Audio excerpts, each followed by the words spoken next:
It's a Manchu. Welcome to my Super Flat Survival World Challenge, Java Edition. I had big plans for what I was going to do today, but as I was busy collecting materials, I had a little setback. No! God, please, no! No! No! No! In my years playing Minecraft, this has never happened to me before. I know there are some simple steps that will make your villagers safe from lightning, but I didn't bother because it never happened to me before, and why should I worry about something that's never going to happen? Why worry about something that isn't going to happen? Oh, that's perfect. They should put that on our money. So instead of what I had planned to work on, I think I need to make the welfare of the villagers priority one. There are two easy ways to safeguard villagers from lightning. When lightning strikes, all mobs within a 6x12x6 area are affected. That's 3 blocks horizontally, 3 blocks below, and 9 blocks above. If I simply put a roof 4 blocks or more above the villagers' heads, they'll be safe. Another way to keep lightning from hitting anything important is to put a lightning rod nearby. It will draw any lightning strikes within 128 blocks radius in Java Edition, or 64 blocks radius in Bedrock Edition to strike the lightning rod. When I did this Super Flat World Challenge in Bedrock Edition, I acquired a lightning rod as soon as possible because I needed it to progress. But in this Java Edition Super Flat World, I just didn't need it. I designed the Bedrock Edition mob farm to be able to easily convert zombies into drown to get copper and make a lightning rod. But my mob farm in this world is just not designed for that. So I'm going to have to resort to a more basic water trap to get drowned. To help me to get copper, let me pull the Bane of Arthropods 2 enchantment off this thing. I'd like to put sharpness on this sword, but I never got a librarian that had sharpness. And the librarian I had that had unbreaking books, yeah, let's not talk about that too much. But I can at least put looting 3 and mending on the sword. That's something.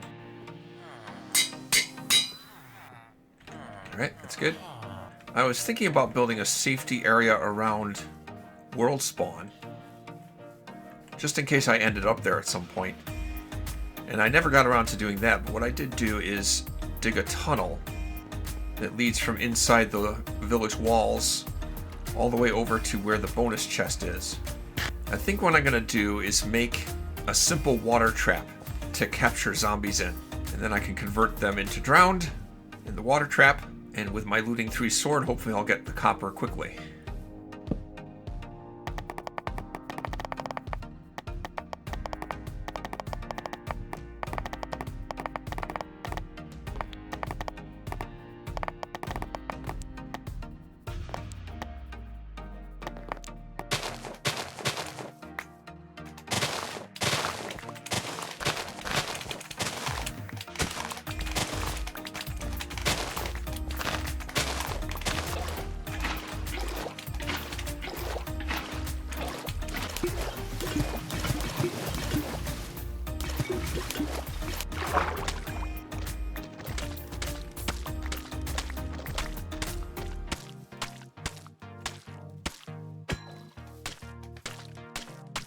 Hey guys, that one sees me.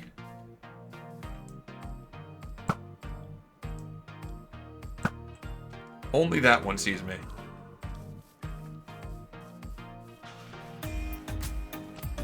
Oh, that one sees me too. Hi, Spidey.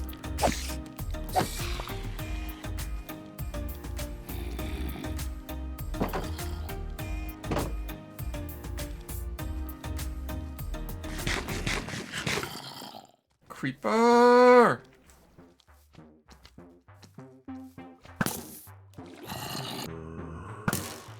As I recall, zombies are terrible swimmers, so they're not likely to come out of the water once they're in there.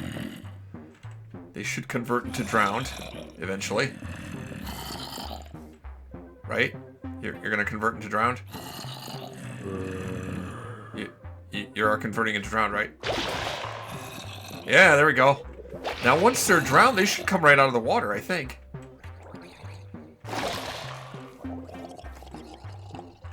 Or maybe they won't.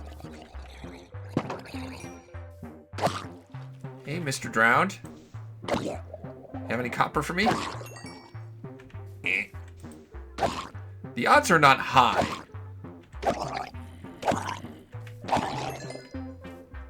There's another zombie.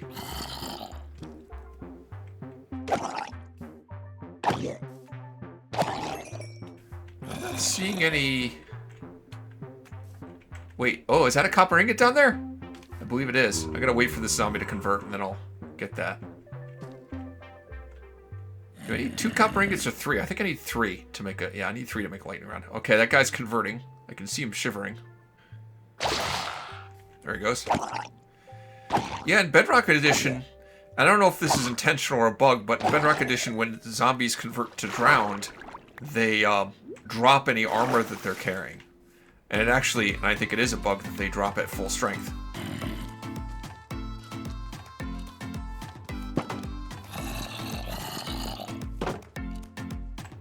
There you go. That zombie would be so kind as to fall in the water. Perfect. Oh crap, that one came the wrong way. Get in the water.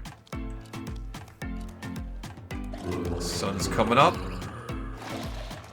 I've got a lot of zombies in there now. Oh, there's another one. Get in. Get in the water. It's too dangerous out there. Get in the water. You're gonna burn up.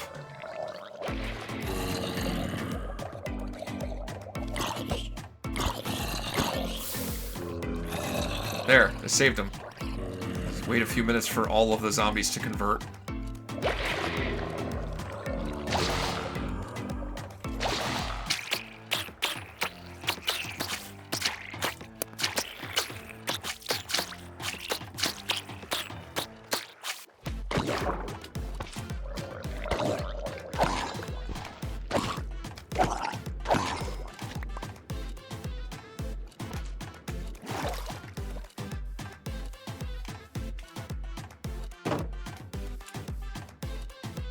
Four copper ingots. Not too bad for one night's work. Not counting the time I spent setting this up. It's enough for one rod. That's enough. Should be all I need. Plop down the lightning rod here, at least for now. And that should cover the entire village. Really not that difficult. And boy, I'm regretting not doing that sooner. But like I say, it never happened to me before. Let this be a lesson to all of you. Don't learn the hard way. It's really not hard to protect villagers. But now that I've done that, I need more villagers. And I'm not particularly happy with this trade market I set up. I want to make something a little bigger, a little nicer, that can fit even more villagers in it. Before I do that, I think I need to gather some materials.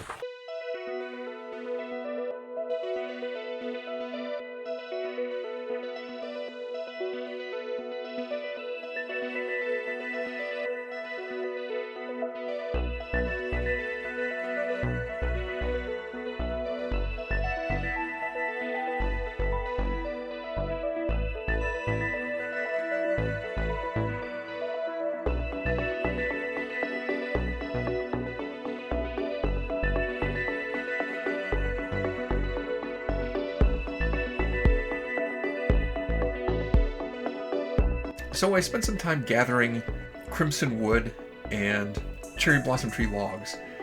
It was unfortunate that I didn't have any diamond hoe. The toolsmith that I had didn't sell diamond hoes, and it doesn't really matter because the toolsmith I have became a witch anyway. But eventually I gathered the materials I wanted and started working on making the foundation for the new trade hall I was going to build. And it was a little bit of trial and error to get it situated where I wanted it and tear down any nearby buildings that were kind of in the way of it. And I didn't record any of that. So I have to jump from this is what it looked like before I started, and this is what it looked like when I eventually started recording again.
well, this wasn't what I expected to have to do when I started out, but I'm happy with how things come out. I know that this fountain is not placed completely centered in this courtyard. I'm okay with that. I don't really have a problem with that. It's fine. I have replaced all the villagers that I lost and added at least one more. A few interesting developments here are the new stonemason. One of them sells dripstone blocks. A couple things about that. First of all, in Java Edition, they're called masons, not stonemasons. In Java Edition, they can sell dripstone blocks. There's a chance of that. They do not, in Bedrock Edition, sell dripstone blocks. If I ever got pointed dripstone, I wanted to grow more pointed dripstone, you can only do that by hanging the dripstone from dripstone blocks. And crafting a dripstone block from pointed dripstone requires 4 pointed dripstone. So, in other words, it would be easy for me to get a start on making a pointed dripstone farm. This new armor, of course they sell all 4 types of diamond armor. They happen to have protection on some level on all of that armor. That's kind of cool. The new toolsmith sells diamond hoes.